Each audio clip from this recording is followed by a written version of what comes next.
You are listening to the daily homily for Magdala in the Holy Land.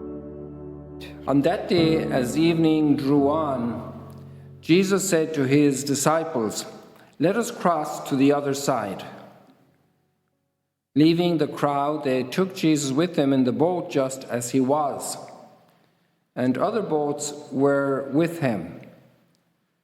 A violent squall came up, and waves were breaking over the boat, so that it was already filling up. Jesus was in the stern, asleep on a cushion. They woke him and said to him, "Teacher, do you not care that we are perishing?" He woke up, rebuked the wind, and said to the sea, "Quiet, be still." The wind ceased, and there was great calm. Then he asked them, "Why are you terrified? Do you not yet have faith?" They were filled with great awe and said to one another, "Who then is this whom even wind and sea obey?" The Gospel of the Lord. Praise to you, Lord Jesus Christ.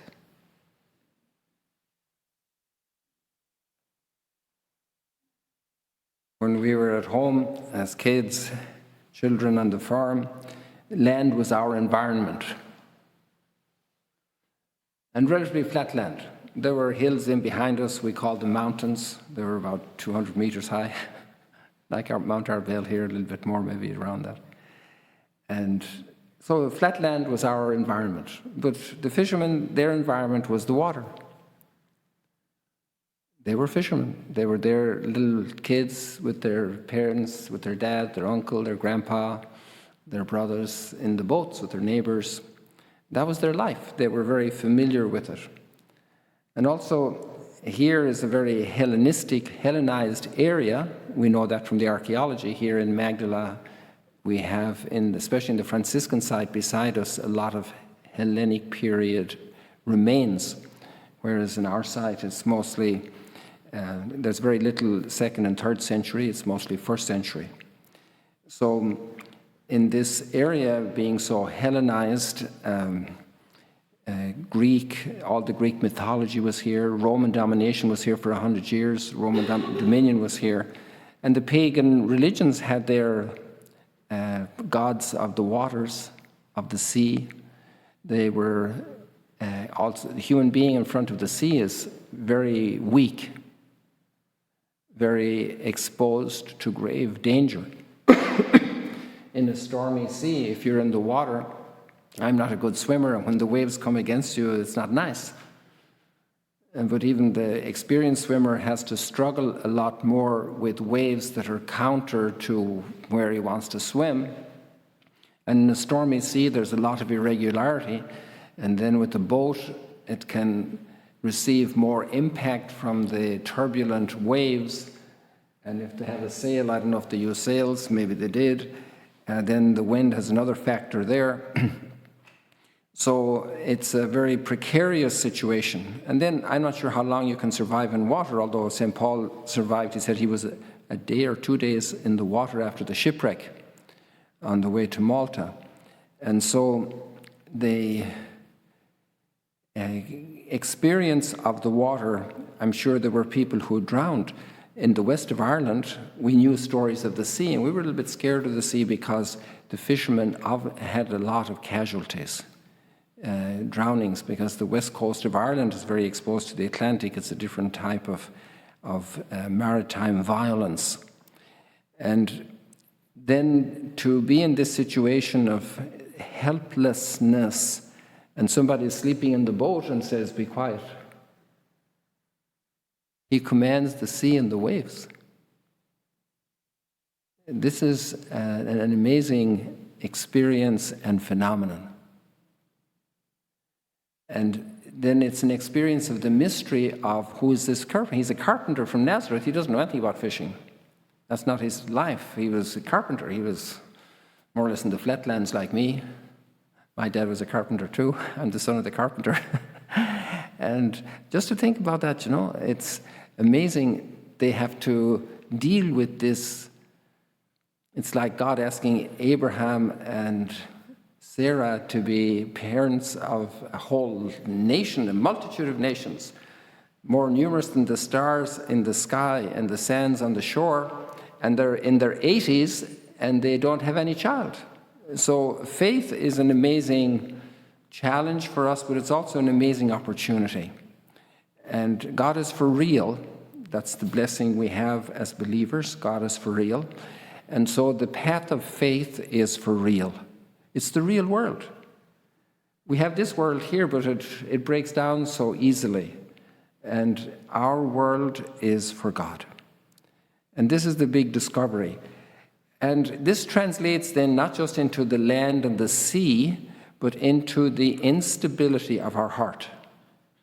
The storms that happen in our heart. And this is what David experiences. David has been through many storms. David has really been through a lot of shipwrecks in his heart. He took a woman that's not his.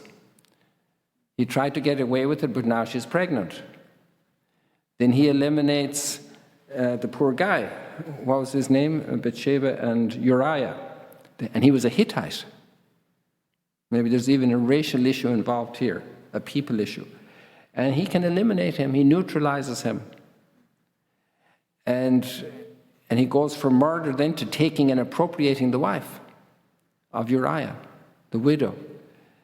And now the child gets sick. He's going through a lot of storms in the sea of his heart.